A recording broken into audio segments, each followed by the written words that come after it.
안녕하세요. 10분 성경의 보통 목사입니다. 오늘은 마가복음 12장으로 한 장 묵상을 나누겠습니다. 혹시 성경을 아직 읽지 않으셨다면 먼저 성경을 읽고 오세요. 마가복음 12장입니다. 마가복음 12장은 세 부분으로 나눌 수 있습니다. 먼저 1절부터 12절까지 논쟁의 서막입니다.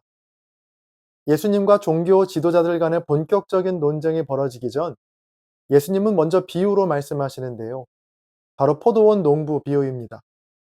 어떤 포도원 주인이 포도원을 농부들에게 잠시 맡긴 후에 타국으로 떠납니다.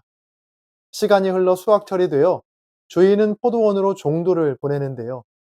이 농부들은 주인이 보낸 첫 번째 종을 심하게 때리고 돌려보냅니다. 두 번째 종은 머리에 상처를 내며 능욕하였고, 심지어 세 번째 보낸 종은 죽여버리죠. 이후에도 주인은 계속해서 종들을 보냈지만 그때마다 농부들은 주인이 보낸 종들을 함부로 대합니다. 주인은 최후의 수단으로 사랑하는 아들까지도 보내지만 농부들은 아들을 죽이면 이 모든 것이 자신들의 것이 될 것이라는 생각에 주인의 아들을 죽여 포도원 밖에 내던집니다. 이 비유를 듣고 있던 이 종교 지도자들은 비유 속에 나오는 농부들이 자신들을 가리킨다는 것을 알고 예수님을 잡고자 했지만 당시 주님을 따르는 무리들이 너무 많았기 때문에 두려워서 실행에 옮기지는 못합니다. 다음으로 13절부터 34절까지 세 가지 논쟁입니다. 예수님은 차례로 종교 지도자들과 논쟁을 벌이시는데요. 먼저 바리새인들과는 가이사에게 세금을 바치는 것이 옳은 것인지에 대한 논쟁을 벌이시고, 사두개인들과는 부활에 대한 논쟁을 벌이시죠. 이어서 한 서기관과는 가장 큰 계명이 무엇인지에 대한 논쟁을 벌이십니다. 예수님은 지혜로운 대답으로 그들의 입을 막으십니다. 마지막으로 35절부터 44절까지 논쟁의 결론입니다.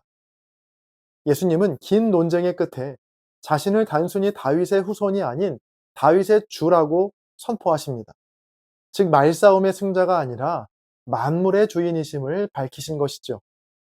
그 주님이 보시기에 진짜 신앙은 화려한 옷을 입고 길게 기도하는 서기관들의 외식이 아니라 비록 가난하지만 자신의 전부를 의탁한 과부의 두 렙돈에 있었다는 것으로 마가복음 12장의 말씀은 끝이 납니다. 예수님의 사형 부대는 이제 갈릴리가 아닌 예루살렘으로 바뀌었습니다. 그 예루살렘에는 예수님을 불편하게 여겼던 많은 종교 지도자들이 모여 있었죠. 그래서일까요? 예루살렘 입성 후에 예수님의 사역 방식에는 큰 변화가 생기는데요.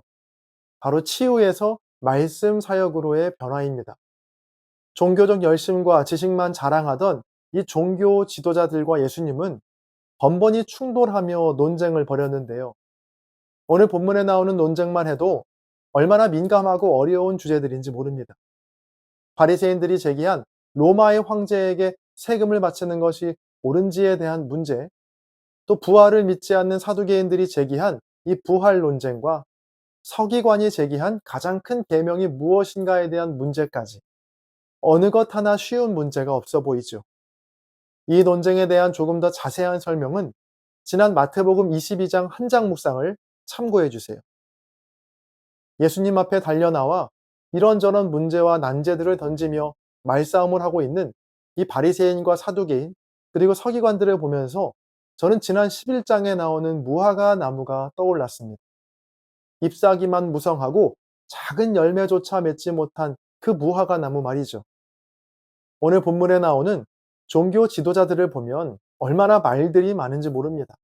어떻게 대답해도 논란을 불러올 만한 민감한 주제들을 들고 와서 어떻게든 예수님의 말을 꼬투리 잡아서 책 잡으려고 했죠. 그런데 예수님은 지난 11장에 이어서 오늘 본문에서도 역시 잎사귀만 무성한 말과 논쟁보다는 작은 열매라도 맺는 삶이 얼마나 중요한가를 알려주십니다. 예수님은 논쟁의 결론으로 가난한 과부의 헌금을 말씀하시거든요. 다른 사람의 가산을 삼키면서 외식으로 입만 무성하게 또 길게 기도하는 자는 무섭게 심판하시지만 드릴 것이 없어 전부를 드리는 마음으로 2 렙돈을 드린 가난한 과부를 기뻐하시며 칭찬하시는 이 예수님의 말씀을 여러분 기억하세요. 여러분, 주님께서 중요하게 보시는 건 무성한 입과 같은 많은 말과 헌금, 그리고 긴 기도가 아닙니다. 바로 내 인생의 주권이 온전히 하나님께 있음을 고백하는 삶의 작은 열매입니다. 치열한 논쟁 끝에 예수님이 헌금함 앞에 과부를 주목하신 이유는 그녀의 2 렙돈 속에 내 생명은 주님의 것이라는 분명한 고백이 담겨 있었기 때문입니다. 말로만 주님을 사랑한다 말하는 잎사귀만 무성한 종교인에 머물러서는 안 됩니다. 대신 나의 시간, 나의 물질, 나의 마음을 아주 작게라도 조용히 내어드리는 열매 맺는 참된 성도가 되시기를 바랍니다. 주님은 오늘 그 작은 순종을 세상의 그 어떤 것보다 크다고 칭찬해 주실 것입니다. 지금은 댓글 작성 시간입니다. 오늘의 영상을 통해 아니면 여러분 각자의 묵상에서 발견한 은혜와 도전들을 댓글에 남겨주세요. 댓글을 적기가 부담스러우신 분들은 좋아요로 한장 묵상에 동참해 주세요. 또 공유와 책 구매를 통해 한장 묵상을 홍보해 주세요. 여러분의 나눔이 누군가에게는 큰 위로와 도전이 될 수 있습니다. 함께 찬양 들으시면서 댓글 남겨주시고요. 저는 다음 영상에서 뵙겠습니다. 감사합니다.